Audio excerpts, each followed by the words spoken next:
नमस्कार दोस्तों। आज मैं भारतीय सेना द्वारा जो ऑपरेशन सिंदूर चलाया गया, जिसके कारण रावलपिंडी में ड्रोन विस्फोट से और पीओके में ड्रोन विस्फोट से बड़े पैमाने पर आतंकवादी मारे गए, जिसका मैं पहले भी कई बार कह चुका हूं कि अगर आतंकवाद को ख़त्म करना है तो पीओके और रावलपिंडी में स्थित आतंकवादियों के अड्डे को ख़त्म करना पड़ेगा। बालाकोट का जो इनका जो एयर स्ट्राइक था वो सिर्फ दिखावा था। अगर जो भारतीय सेना ने अपने निर्णय लेकर के कार्रवाई किया वो बहुत ही सराहनीय है। इसलिए भारतीय सेना को मेरे साथ साथ पूरे देश के लोगों को सैल्यूट मारना चाहिए। इसके लिए भारतीय सेना सराहनीय है। सबसे बड़ी चीज़ तो कि इनको प्रधानमंत्री जी को, जो भारतीय सेना के अध्यक्ष ने दुबई से बुलाया, ज़बरदस्ती बुलाया और मीटिंग करवाया, बार बार मीटिंग करवा करके इसका अंजाम दिया गया, यह बहुत ही सराहनीय काम है। और इस तरह के जो कार्य है भारतीय सेना को हमेशा ही अपनाना चाहिए, तभी आतंकवाद को समाप्त किया जा सकता है। अब बात यह होता है कि आखिर इस ऑपरेशन को सिंदूर क्यों नाम दिया गया। अब भारतीय परंपरा में सिंदूर का क्या महत्व है, उसी का मैं विश्लेषण कर रहा हूँ। तो सिंदूर जो है रक्षात्मक और ऊर्जात्मक क्रिया का प्रतीक है। रक्षात्मक क्रिया का इस कारण प्रतीक माना जाता है कि जब पति अपने होने वाली पत्नी की मांग में सिंदूर भरता है तो उस दिन ये प्रण लेता है कि किसी भी स्थिति में मैं तुम्हारा रक्षा करूंगा, इसके लिए मेरी जान भी क्यों न चली जाए। अगर किसी महिला की पति की डेथ हो जाती है तब उसका रक्षा का जो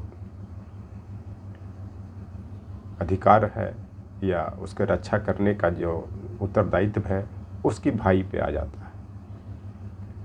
तो जब ये पहलगाम ही नहीं, पुलवामा में भी जो पारामिलिट्री लोग के, जो सीआरपीएफ लोग मारे गए, उसके लिए भी सिंदूर बहुत इम्पोर्टेंट है, क्योंकि उनके भी पत्नी विधवा हुई, तो उसको लेकर के भी इस ऑपरेशन को सिंदूर नाम दिया गया।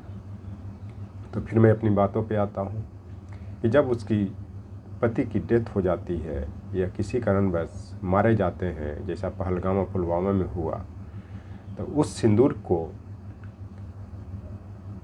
रक्षा करने के लिए या उसके उत्तरदायित्व को निभाने के लिए उसका भाई तैयार होता है। चाहे किसी की बहन का भाई हो, वो भाई भारतीय सेना है जिन्होंने इसको अंजाम तक पहुंचाया और उस सिंदूर की रक्षा की।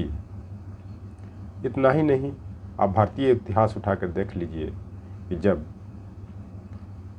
भगवान शिव को उनके ससुर दक्ष ने वो जब यज्ञ करवा रहे थे, जब इनको निमंत्रण नहीं दिया, तो उनकी पत्नी सती, जो पार्वती के रूप में भी जानी जाती हैं, वे अपने फादर के जो यज्ञ करवा रही थी उसी में अपने कूद करके उस यज्ञ में जान दे दी, जिसके कारण शिव जी ने अपने जटा को धरती पर पटक करके बालभद्र और बालभद्र काली की उत्पत्ति किया और इन दोनों को अपने ससुर और उनकी सेनाओं को तहस नहस करने का आदेश दिया।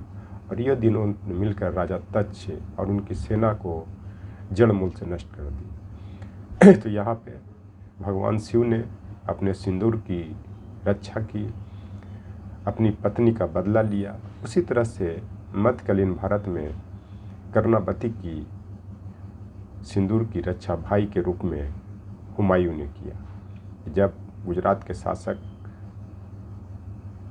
बहादुर शाह उन पर आक्रमण किया तो कर्णावती ने हुमायूं को राखी भेजी और अपने राज्य मेवाड़ की रक्षा करने के लिए कहा।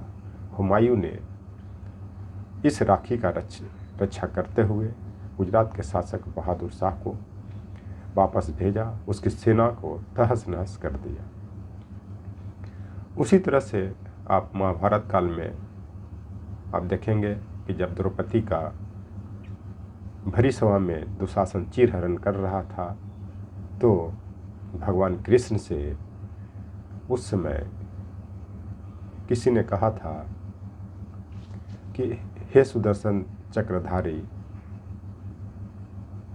तुम्हें उस नारी ने सखा नहीं भाई कहकर पुकारा था, तो फिर तूने क्यों नहीं भरी सभा में उस पापी का शीश उतारा था। क्योंकि सुदर्शन चक्र का नाम इस कारण ले रहा हूँ कि जो S-400 मिसाइल है उसका नाम भारतीय नाम सुदर्शन चक्र रखा गया है, जिसने पाकिस्तान के जितने भी एयर अड्डे थे या जो मिसाइल थे उसको ध्वस्त किया। जिस तरह से भगवान के सुदर्शन चक्र ने पापियों को ध्वस्त किया था, उसी तरह से इस सुदर्शन चक्र ने S-4 मिसाइल ने पाकिस्तान के जितने भी मिसाइल थे, सैन्य अड्डे थे, सबको तहस नहस कर दिया और पाकिस्तान को घुटना टेकने के लिए मजबूर कर दिया। तो आज भगवान श्री कृष्ण फिर एक बार याद आ गए सुदर्शन चक्र के रूप में, और यह उनकी याद यह दिखाता है कि जो शक्ति भगवान कृष्ण के सुदर्शन चक्र में है वो किसी में नहीं है। ये आपके सचात है।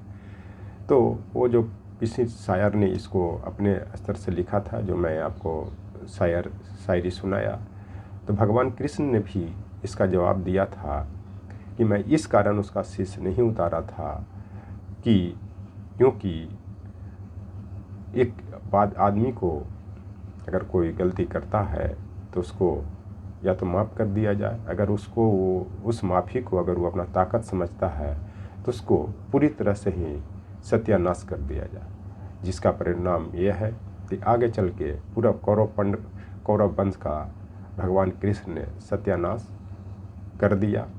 और उन्होंने ये भी कहा था कि मैंने सखा तो नहीं होने का लेकिन भाई कहा, तो मैंने भाई का फर्ज निभाया और उसका चीर बढ़ा करके उसका इज्जत की रक्षा की, क्योंकि पांडवों ने उनको द्रौपदी को जुआ में हार चुका था, इस कारण विवश था, उन लोग सिंदूर की रक्षा करने में सक्षम नहीं हुए। तो इस कारण मैंने द्रौपदी की चीर को बढ़ा करके उसकी भाई के रूप में उसके सिंदूर का रक्षा मैंने किया।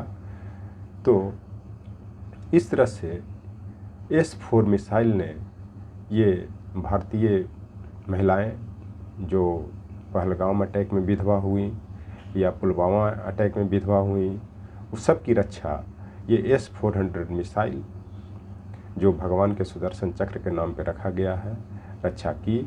इन लोग के बहुत आज खुशी हो रही होगी, शांति हो रही होगी कि भगवान कृष्ण के ने साक्षात खड़ा हो करके इस S-400 मिसाइल जो सुदर्शन चक्र है उनकी सिंदूर की रक्षा भाई के रूप में किया।